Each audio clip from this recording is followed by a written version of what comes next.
불과 20년 전만 해도 지금의 두바이나 싱가포르 못지않게 잘 사는 도시 하면 가장 먼저 떠오르던 곳, 바로 홍콩입니다. 장국영, 주윤발, 유덕화가 활약하던 느와르 영화의 배경이자 세계적인 금융허브로 불리던 그 도시. 항상 여행객들로 가득했던 아시아에서 가장 잘 나가던 도시였죠. 그 시절의 홍콩은 도시 그 자체가 브랜드였고 아시아 미래의 상징이었습니다. 그런데 지금은 어떨까요? 한때 누구나 살고 싶어 하던 도시였던 홍콩이 이제는 사람들이 하나둘씩 떠나는 도시가 되어버렸습니다. 사실 저는 그 시절의 홍콩을 직접 경험했습니다. 2000년대 중반부터 약 10년간 중국 선전에 살면서 국경 하나만 넘으면 만날 수 있었던 그 홍콩을 무려 300번 넘게 오갔습니다. 제가 살던 곳은 중국 광동성 선전시, 중국 최초의 개혁 개방 경제 특구였고 물가도 가장 비싸며 기회와 가능성으로 가득한 도시였습니다. 도시는 하루가 다르게 변화했고 거리엔 늘 에너지가 넘쳤습니다. 중국에서 가장 빠르게 움직이는 도시라는 말을 매일 체감하며 살았죠. 그런데 신기하게도 그렇게 잘 나가던 선전에서 지하철을 타고 국경 하나만 넘으면 완전히 다른 세상이 펼쳐졌습니다. 바로 그 너머에 홍콩이 있었습니다. 같은 하늘 아래 있었지만 공기부터 달랐습니다. 간판은 번체자로 바뀌었고 거리엔 영어와 광둥어가 섞여 들렸습니다. 버스에서는 영국식 억양이 묻어나는 부드러운 안내 방송이 들려왔죠. 사람들의 걸음엔 여유가 있었고 도시에는 세련됨과 품격이 스며 있었습니다. 홍콩은 단순한 도시가 아니었습니다. 그 자체가 하나의 브랜드였고 그곳에 있다는 것만으로도 삶이 조금 더 특별해지는 기분이 들곤 했습니다. 홍콩은 아시아에서 가장 국제적인 도시였습니다. 자유로운 법과 시장, 신뢰할 수 있는 제도, 글로벌 기업과 투자자들이 모여드는 도시. 거리엔 영어, 광둥어, 일본어, 한국어, 인도어까지 뒤섞여 들렸고 음식은 전 세계의 맛을 담고 있었고 밤이면 마천루 사이로 수천 개의 불빛이 도시를 감쌌습니다.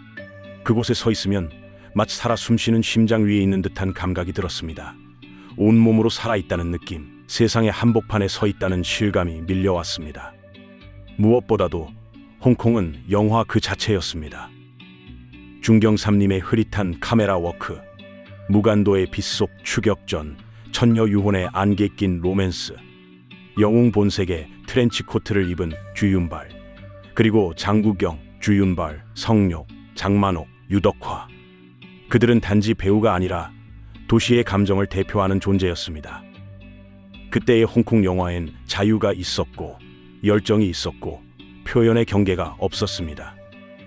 도시엔 이야기하고 싶은 사람들과 그 이야기를 들어주는 사람들이 함께 살고 있었죠. 저는 그 국경을 300번 넘게 오갔습니다. 회의하러, 미팅하러, 일을 하러도 갔지만 그 도시는 일만 하고 돌아오기엔 아까운 곳이었습니다. 쇼핑도 하고 친구들도 만나고 딘섬과 맛집을 즐기기 위해, 그리고 가끔은 그냥 그 공기를 마시고 싶어서 찾기도 했습니다. 홍콩은 의외로 걷기 좋은 도시였습니다. 섬과 산과 바다가 공존하는 곳이기에 트레킹하며 도시와 자연을 동시에 느낄 수 있었죠. 홍콩은 현실과는 다른 차원의 감각과 감정이 살아 숨쉬는 도시였습니다. 그리고 그 도시는 제가 세상에서 가장 좋아했던 장소였습니다. 그 도시가 변해가는 모습을 지켜보면 이상하게도 분노보다 먼저 다가오는 건 뭉클함, 아쉬움, 그리고 지울 수 없는 서글픔입니다. 이제 그 도시가 왜 그렇게 바뀌었는지, 그 찬란했던 시간들의 흔적을 따라가 봅니다. 이 도시를 제대로 이해하기 위해서는 그 뿌리부터 들여다봐야 합니다. 지금 우리가 알고 있는 홍콩이라는 도시는 화려한 야경과 자유의 상징이기 이전에 전쟁과 조약, 그리고 식민의 흔적 위에 세워진 도시였습니다. 19세기 초 중국은 세계에서 가장 부유한 제국 중 하나였습니다. 하지만 영국은 이 거대한 시장에서 손해만 보고 있었습니다. 왜냐하면 중국은 차, 비단, 도자기 같은 인기 있는 수출품이 많았고 영국은 중국에 팔 수 있는 물건이 거의 없었기 때문입니다. 그래서 영국이 선택한 수출품은 바로 아편이었습니다. 영국은 인도에서 재배한 아편을 중국에 밀수했고 그 중독성은 순식간에 퍼졌습니다. 나라 전체가 망가지기 시작하자 청나라 조정은 마침내 강력한 조치에 나섭니다. 1839년 광둥성 동관의 후먼 해협에서 당시 청나라의 고위 관리이자 강직한 성품으로 유명했던 임칙선은 황제가 특별히 임명한 아편 단속 책임자였습니다. 그는 아편 문제를 뿌리 뽑기 위해 강력한 조치를 단행했고 2만 상자, 약 1200톤에 달하는 아편을 석회와 소금물에 섞어 바다에 쏟아붓습니다. 그 광경은 마치 전염병의 근원을 바다에 봉인하려는 의식 같았고 중국인들에겐 자존심 회복의 상징이었지만 영국에게는 전쟁의 명분이었습니다. 그리고 곧 제1차 아편 전쟁이 발발합니다. 당시 영국은 스팀 동력의 범선과 자동화 소총으로 무장한 군대였고 청나라는 여전히 목선과 화승총 수준에 머물러 있었습니다.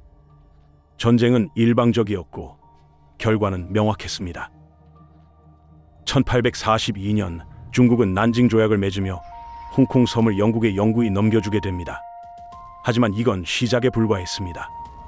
1856년 제2차 아편 전쟁이 발발합니다. 이번에는 프랑스도 참전합니다. 그 이유는 당시 중국 남부의 광시성 우저우에서 프랑스 선교사 파브르 신부가 현지 주민들에 의해 잔혹하게 살해당했기 때문이었습니다. 프랑스는 이를 빌미로 군사행동에 나섰고 영국과 함께 중국을 다시 압박합니다. 그리고 1860년 베이징 조약을 통해 이번에는 카오룽 반도까지 영국의 손에 들어갑니다. 그리고 1898년 신계 지역을 99년간 영국이 빌려 쓰는 조건으로 영국에 임시로 넘겨주게 됩니다. 이 신계 지역은 지금의 녹색 택시가 다니는 지역으로 홍콩 전체 면적의 약 90%를 차지하게 되었죠. 이렇게 홍콩은 단순한 도시가 아니라 전쟁과 불평등 조약이 이어붙인 도시가 되었고 결국 식민지의 운명을 안고 태어난 도시가 되었습니다. 그렇게 전쟁과 조약 속에서 태어난 도시 홍콩. 오랜 세월 동안 식민지였던 이 도시는 20세기 말 새로운 전환점을 맞게 됩니다. 다시 중국의 품으로 돌아오게 된 바로 그날 세상은 숨을 죽이고 이 도시의 미래를 지켜봤습니다. 1997년 7월 1일 홍콩. 비가 흩날리던 흐린 날 빅토리아항 너머 홍콩 반환 기념식이 열렸습니다. 홍콩은 156년의 영국 식민 통치 끝에 중국으로 반환되는 것이었습니다. 무대 위에선 영국의 유니언잭이 천천히 내려가고 중국의 붉은 오송홍기가 올라갑니다.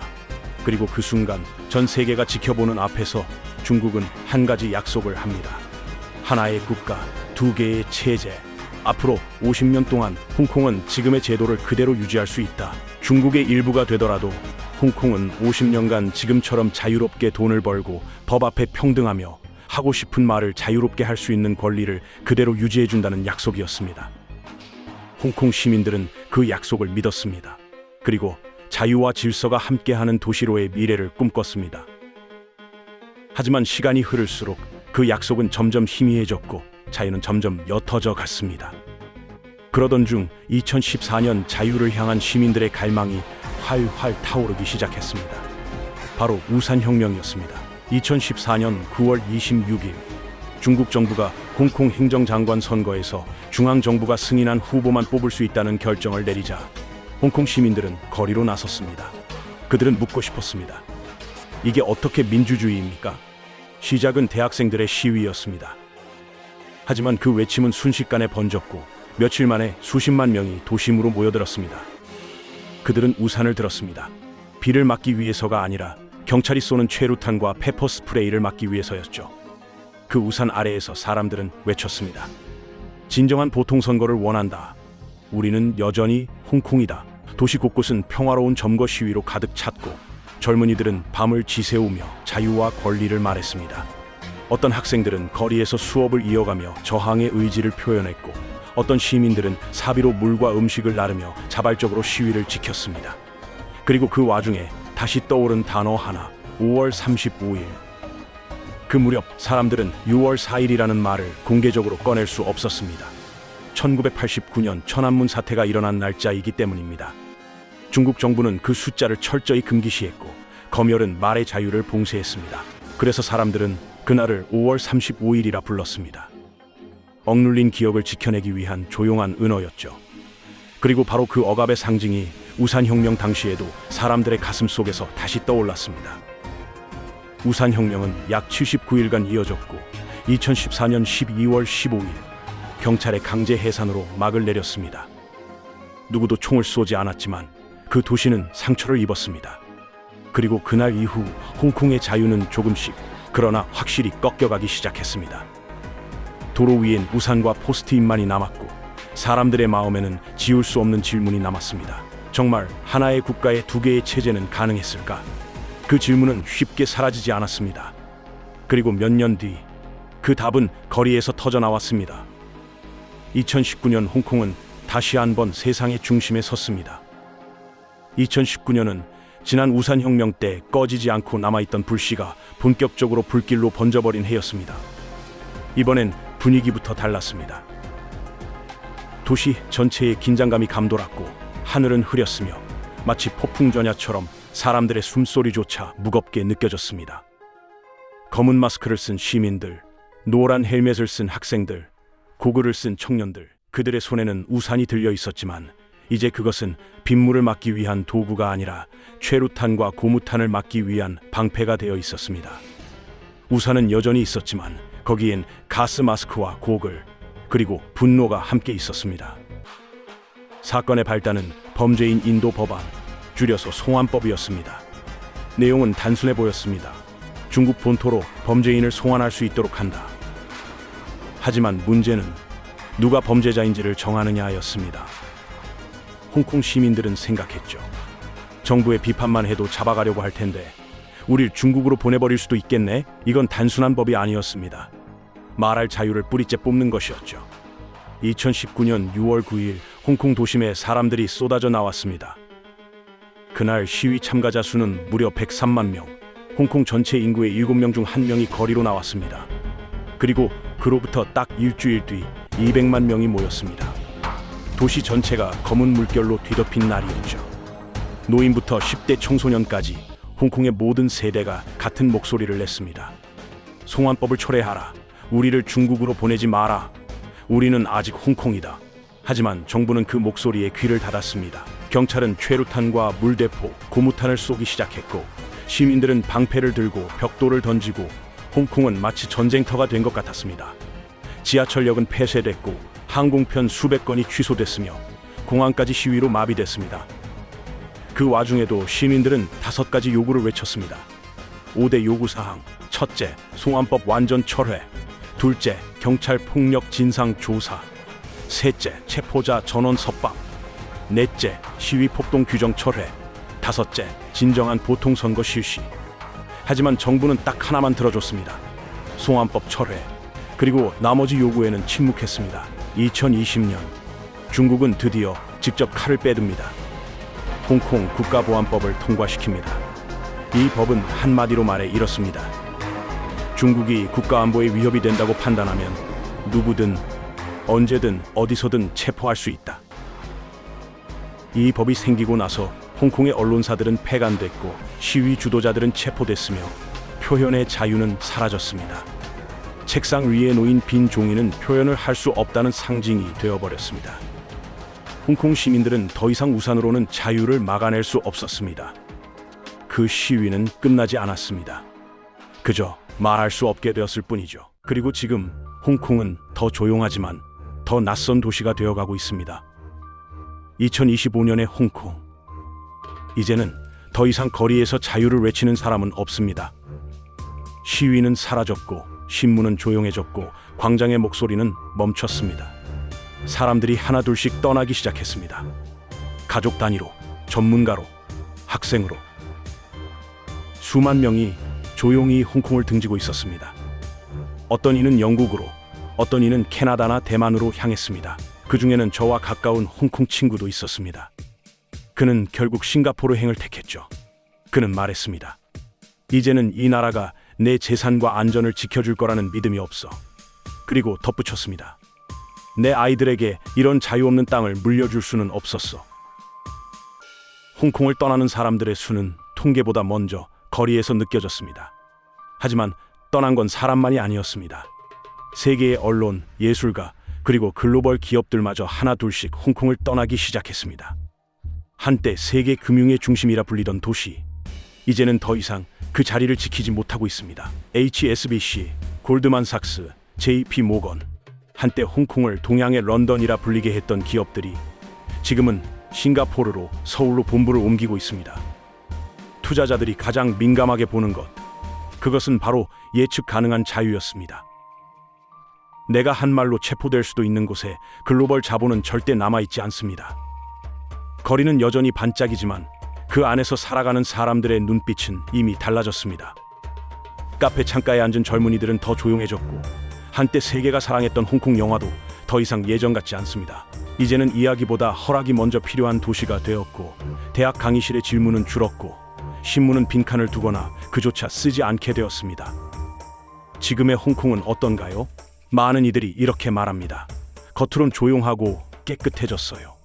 그런데 그 조용함이 꼭 누군가 입을 막은 것 같은 느낌이에요.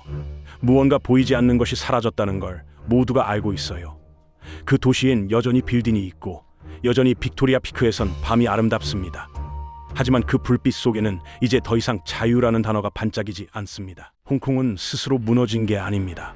그 도시는 의도적으로, 계획적으로 무너뜨려졌습니다. 그 시작은 절대 권력을 움켜쥐려는 한 사람의 집착이었습니다. 시진핑. 그는 종신주석이라는 권력 구조를 스스로 만들고 그 지위를 더욱 공고히 하기 위해 가장 먼저 불확실성의 영역부터 제거하려 했습니다. 그 불확실성의 상징이 바로 홍콩이었습니다. 홍콩은 그의 눈에 통제되지 않는 자유였습니다. 비판적인 언론, 독립적인 사법 체계, 국제사회와의 긴밀한 연결, 그리고 진짜 선거의 가능성까지 중국 공산당이 오랜 세월 동안 만들어 오고자 했던 절대적이고 일사불란한 체제 속에서 홍콩은 감히 다르게 살아가는 법을 보여주는 도시였습니다. 그래서 그는 그 조각을 공산당 체제에 맞춰 깎아내기로 합니다. 자유롭고 독립적인 홍콩은 그에게는 감히 도전하는 존재처럼 보였던 것입니다. 처음엔 부드러운 척 접근했습니다. 언론을 조정하고 교과서를 바꾸고 친중 정치인을 앞세워 민주주의 흉내를 냈습니다. 하지만 홍콩 시민들이 저항하자 그는 결심했습니다. 전 세계가 지켜보든 말든 상관없다. 권력을 위해서라면 무슨 일이든 할 수 있다. 국가보안법이 통과되고 검열은 생활이 되었으며 표현은 곧 범죄가 되었습니다. 이제는 단지 무엇을 말했는지가 아니라 어떻게 생각했느냐조차도 처벌의 대상이 되었고, 이념과 충성심은 자유보다 더 중요한 가치로 포장되었습니다. 언론사는 폐간됐고, 반정부 인사들은 체포됐고, 감독과 배우, 작가들조차 침묵하거나 홍콩을 떠났습니다. 예술은 검열 앞에 설 수 없었고, 영화는 더 이상 진실을 말할 수 없었습니다. 그렇게 세계를 감동시켰던 홍콩 영화는 검열 앞에서 꺼진 촛불처럼 하나둘 사라졌습니다. 홍콩 영화는 단지 오락이 아니었습니다. 그건 자유의 상상력이었고, 도시의 감정이었고, 아시아인의 자부심이었습니다. 이제 그 자리는 공산당의 허가 없이 찍을 수 없는 이야기들로 채워졌고, 남은 것은 침묵과 자기 검열뿐이었습니다. 이건 단순한 정치의 문제가 아닙니다. 중국 공산당이 자유라는 가치를 어떻게 철저히 짓밟을 수 있는지를 보여주는 본보기이며, 한 도시의 정체성에 대한 직접적인 폭력이었습니다. 자유의 도시 홍콩은 독재자의 권력 앞에 무너졌습니다. 그리고 그 무너진 잔해 위에는 전 세계를 향해 했던 하나의 국가, 두 개의 체제라는 약속이 더 이상 존재하지 않았습니다. 그 약속은 지켜지지 않았고, 지금은 그 흔적조차 찾기 어렵습니다. 그날 사람들은 총을 들지 않았지만 그 자유는 총보다 무서운 침묵 속에서 죽어갔습니다. 그럼에도 불구하고 나는 여전히 믿고 싶습니다. 언젠가 이 억압의 시대를 지나 홍콩이 다시 예전처럼 자유롭고 찬란한 도시로 되돌아올 수 있기를, 그리고 언젠가 중국에도 진심으로 국민을 위한 지도자가 나오기를. 권력의 영속보다 국민의 삶을, 통제보다 자유를 우선하는 그런 지도자가 말입니다. 무너진 약속 위에 희망을 다시 세우는 날이 정말로 오기를 간절히 바랍니다. 그날이 오기를 조용히, 그러나 진심으로 기다립니다. 홍콩은 사라진 걸까요? 아니면 지금도 어딘가에서 조용히 숨쉬고 있는 걸까요? 이제 그 도시에선 함성도 사라졌고, 거리엔 더 이상 누구의 외침도 들리지 않습니다. 하지만 그 침묵 속에서도 그 도시에 담긴 기억들은 제 안에, 그리고 많은 이들의 마음속에 살아있습니다. 내게 홍콩은 단순한 도시가 아니었습니다. 그곳은 나의 젊은 시절이었고, 나의 희망과 꿈이 깃든 장소였습니다. 그곳에서 나는 자유롭게 숨을 쉬었고, 무엇이든 말할 수 있었으며, 내가 더 나은 사람이 될 수 있다고 믿을 수 있었습니다. 그 홍콩이 지금은 조용한 얼굴로 침묵 속에 잠겨 있지만 나는 그 찬란했던 시절을 결코 잊지 않을 것입니다. 언젠가 그 화양연화, 가장 아름다웠고 가장 자유로웠던 그 시간을 다시 만날 수 있기를. 그리움은 사라지지 않는다. 사라진 것은 도시가 아니라 우리가 사랑했던 시간이다.